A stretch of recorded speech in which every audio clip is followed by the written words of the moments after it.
Victory. Victory. I want to know what is man, because somebody told me that to be a man, it means you must be a gentleman. But how do I become gentle when my spirit is not settled, when my heart is filled with sin, when my mind contemplates and plans evilness? How do I become gentle? How do I become gentle when every day I'm tormented by the voice of crying babies, the voice of raped old women, raped by men who are just like you and me, and I'm still called a gentleman? What is man? Tell me today, what is man? How do I become a gentleman when the great revolutionaries that I regard as my leaders were hanged on the cross for my sin, the man called Jesus Christ? When King David, the man that I admire as a warrior, was a fighter, how do I become a gentleman when all people that I regard as my heroes were not gentle? They died crying for me.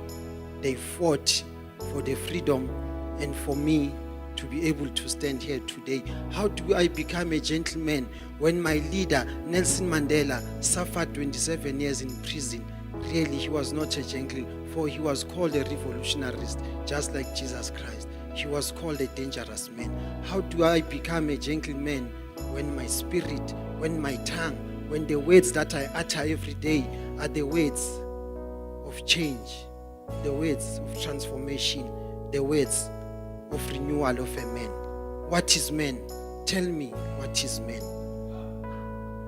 When King Solomon was a visionary, he wasn't a gentleman. When What is Man conference is talking about conquering, it's not talking about being a gentleman.